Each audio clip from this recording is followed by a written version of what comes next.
പിന്നെ അവൾ ഒളിച്ചോടി. എടാ കണ്ടവന്മാരെ ഭാര്യ ഒളിച്ചോടുന്നത് നിനക്കെന്താ അത്ര സന്തോഷം? അറിയാ, കണ്ടവളെ ഭാര്യയല്ല, എന്റെ ഭാര്യയാണ് ഒളിച്ചോടിയത്. ആ അപ്പൊ നീ സന്തോഷമളിയാ. പിന്നല്ലാതെ. നീ ഏത്? ഞാൻ പ്ലംബർ. നിന്നെ ഇവിടെ ഞാൻ കണ്ടിട്ടില്ലല്ലേ? അതിന് അണ്ണ ഇവിടെ ഉള്ളപ്പോഴല്ലല്ലോ എന്റെ വരവും പോക്കൊന്നും. പിന്നെ അണ്ണ പാശമാണോ അണ്ണ? ചേച്ചി വിളി. ചേച്ചി ചേച്ചിയൊന്നുമില്ല, ചേച്ചിയൊക്കെ ഒളിച്ചോടി പോയി.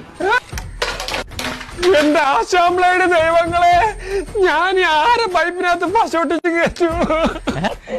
ഒന്നുമില്ല. അണ്ണാ ചേച്ചിയുടെ രാജികത്താണ് അണ്ണ. ഓടാ, എന്റെ സ്വന്തം പ്രിയതമൻ അറിയുന്നതിന് ആരാടാ അത്? അങ്ങനെ ഞാനായിരിക്കും.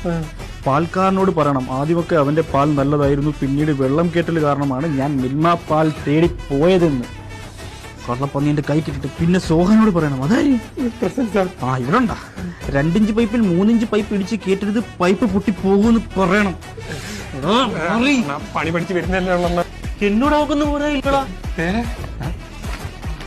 അണ്ണൻ നല്ലൊരു പണി പഠിച്ച് പണിക്ക് പോണം. പണി അറിയാത്തവരെ ആർക്കും വേണ്ടണ്ണ. ഇന്ന് സ്വന്തം അണ്ണന്റെ വഞ്ചന. അയ്യോ 11:30 ആയെന്ന് തോന്നുന്നു. ദൈവമേ, സുധാകരൻ ചേട്ടന്റെ ഭാര്യയെ ഇപ്പൊ സഹായിക്കാൻ പോണം. ഡൈനിങ് ടേബിൾ വെച്ച് ഓടി കിടന്ന് ആന്റിമാരെ സഹായിക്കുന്നോടാ.